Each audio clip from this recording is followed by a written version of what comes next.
सत श्री अकाल जी साਰਿਆਂ ਨੂੰ कैसे हो आप? Hope you doing great friend. आज का थोड़ी सी मेरे मन में विचार थे जो शेयर करने थे आपके साथ मूसे वाले भाई के बारे में। एक मैं ना हमेशा मैं उनका वो बहुत बड़ा फ़ैन नहीं रहा, लेकिन इनकी एक बात मेरे को हमेशा पसंद आई कि वो सब कुछ करने के बावजूद देश के किसी भी हो बड़े मेट्रो सिटी में घर ले सकते थे, विदेश में भी जाकर सेटल हो सकते थे, लेकिन विदेशी पासपोर्ट भी ले सकते थे जैसे हमारे और बहुत सारे लोगों ने ले रखा है। लेकिन उन्होंने ऐसा कुछ नहीं किया। गांव में रहे, गांव में घर बनाया, गांव में ही उनकी कह लो कि इस महीने की कुछ आगे तरीके को शादी थी उनकी। और मैं अक्सर जो मेरे ज़्यादातर रिलेटिव्स या फ्रेंड्स बाहर रहते हैं वो कहते थे कि आप बाहर आ जाइए, तो मैं उनको एग्जांपल देता था कि मूसे वाले की भाई कीजिए, देखो आप कि वो अगर इंडिया में रह सकता है। तो ऐसा एक झटका लगा, ये मैं जो उसके फ़ैन थे और जो बाकी से वो नहीं है, एक पूरी चेन टूट गई। एक माइंड सेट था जो होना, जो एक रिवर्स की तरफ चला था। जितना हमारा अभी यूथ या बुजुर्ग बाहर इंडिया से बैठे हुए हैं, जितना उन्होंने दोबारा एक मोल्ड, एक दोबारा यू टर्न लेना था, वो भी कहीं ना कहीं टूटा है।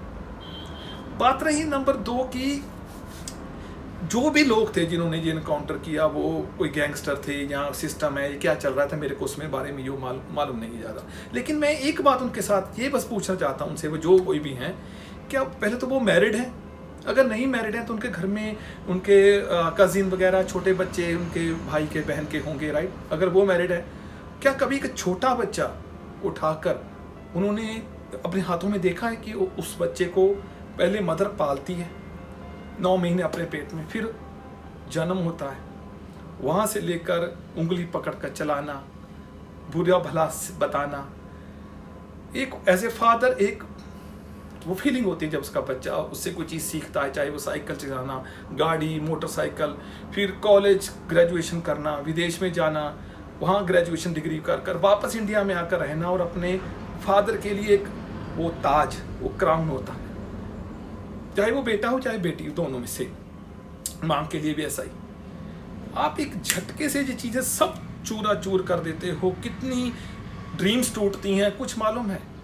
या तो आप सबको कुछ फर्क नहीं पड़ता कि इस दुनिया में कोई भी एक रिस्पॉन्सिबल पर्सन अगर आप हो, तो आप कैसे किसी की रिस्पॉन्सिबिलिटी या जिम्मेवारी या समझ सकते हो या छीन सकते हो? वो ड्रीम्स आपको हक नहीं है ये। बाकी रही बात आज उनकी अंतिम अरदास, लाखों लोग आए, आज चल रहा है प्रोग्राम।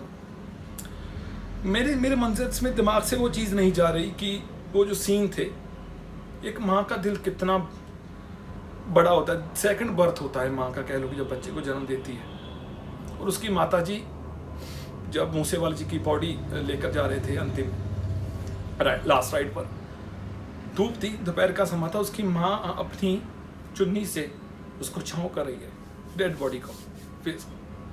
उसका बाप अपनी पगड़ी उतार कर, बहुत मुश्किल है समझ पाना कि वो लोगों का धन्यवाद कर रहा था कि इतने लोग उनको प्यार कर रहे हैं, उनके बेटे को, जहाँ वो भगवान से, उस रब से, वो राम से, वो रहीम से, वो अल्लाह से, क्या अलग नाम है उसके, यूसुफ क्राइस्ट भाई, उनसे वो ये मांग रहा था कि मेरा बेटा मेरे को वापस दे दो, चाहे मेरे से कुछ भी ले लो। क्योंकि इस समय उस सिचुएशन में माँ बाप को पढ़ पाना, उनकी माइंड सेट। और दूसरे दिन जब उनके अस्थियाँ चुगने गए, तो उसकी माता जी की क्लाइंट कि मेरा बेटा 6 फुट प्लस हाइट वाला एक मुट्ठी राख की ढेरी में रह गया। कौन थे ये लोग? ये हमारे सिस्टम में बने पले या हमारी कई गलतियों से ये इस दिशा इस साइड चले गए? कहाँ से चूक हुई? कैसे हो सकता है एक इतना टैलेंटेड? कहते हैं कि बहुत सारे अलग अलग चीज़ों में ये कहा जाता है कि जो सिंगर होते हैं ना, वो एक इसमें उनमें भगवान की तरह एक रूह होती है अलग। हर एक के पास गला सुंदर होना, वो टैलेंट होना आम बात नहीं है। They are something extraordinary than human being. और अगर हम ये सब चीज़ें एक तब तो बड़ी बड़ी बातें करते हैं कि सिंगर वो है, हर एक को यहाँ पर सृष्टि में रहने का हक है, हर एक को है, वेद, कुरान, गुरु ग्रंथ साहिब, बाइबल, राम रामायण सब में लिखा हुआ है। एक तरफ हम उनको सबको एक झटके में चकनाचूर कर देते हैं।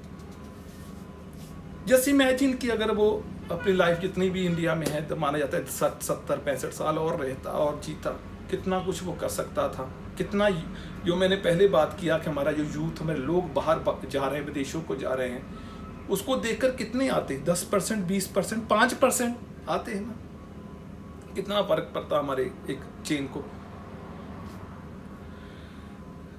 बस मेरी यही निवेदन है कि जिन्होंने भी ये किया, खुश रहो जहां रहो, बट लाख क्या कहते हैं ना कि एक समय में पूरे 24 घंटों में अगर एक मुंह से आप वर्ड्स बुरा बोल दो, भला बोल दो, वो कभी कभी सच हो जाता है। अच्छा काम करोगे तो अच्छी ब्लेसिंग मिलेगी, बुरा काम करोगे तो ऐसे। तो आज लाखों लोग हैं जो वहाँ पर पहुँचे हुए हैं, करोड़ों लोग हैं जो टीवी पर देख रहे हैं। कैसी आपको वो वर्ड्स या किस तरह की वो बदुआ आपको देते होंगे। हाँ, अभी आप नहीं वो चीज़ें समझ रहे होंगे, लेकिन क्या होता है ना, समय बहुत बड़ा होता है और चीज़ें सिखा देता है। कैसे आप 20 साल की क्या माइंडसेट आपका, फिर 40 में क्या होता है और 60 में जाकर क्या माइंडसेट होता है। जैसे उनके माँ बाप के हाथ में एक जन्म से लेकर 29 साल तक पाला पोसा, मेहनत की, एक पौधे की तरह उनको पाला, और जब फल खाने का, जब उनकी सेवा, मूसे वाले जी को सेवा करने का मौका था, वो काट दिया एक वृक्ष की तरह बीच में से। लेकिन उनके हाथ, माँ बाप के हाथ खा रहा है, इतनी 29 साल की मेहनत के बाद खाली मट्टी हाथ में रह गई। भगवान ना करे किसी और भी के साथ, चाहे इंडिया में हो या बाहर रहता हो, ऐसा कुछ हो। लेकिन थोड़ा सा सोचिए कि क्या एक यही हल रह गया है कि ये करना है, फिर उसके बाद हमारा कोई ईगो सेटिस्फाइड या हमारा कोई मोटिव सॉल्व होगा, क्या यही हल है? हम उस देश में रहते हैं जहाँ 33 करोड़ देवी देवते की एक धर्म मानता है। हम उस देश में रहते हैं जहाँ 10 गुरुओं और 11वें ग्रंथ साहब को एक धर्म, एक तबका मानता है। हम उस देश में रहते हैं यहाँ पर मुसलमान भाई भी हैं जो प्रॉफिट मोहम्मद को सबसे ऊपर मानते हैं। हम उस देश में रहते हैं यहाँ पर बुद्धा ने जन्म लिया, या यहाँ पर उनको शक्ति मिली या ज्ञान मिला। हम उस धर्म में भी रहते हैं यहाँ पर जीसस क्राइस्ट को मानने वाले लोग हैं। लेकिन क्या हम में से कौन ऐसे लोग हैं यार, ये कुछ हमसे अलग हैं? क्या इनका अगर ब्रेन वॉश या माइंड वॉश कौन कर देता है, और कैसे? ये बहुत मुश्किल है। मेरे पास बहुत सारे सवाल हैं, लेकिन एक ही गल कहनी है, वीर मूसेवालिया, तू मरिया नहीं, तू अमर होया। तू मरिया नहीं, तू अमर होया यार। Thank you.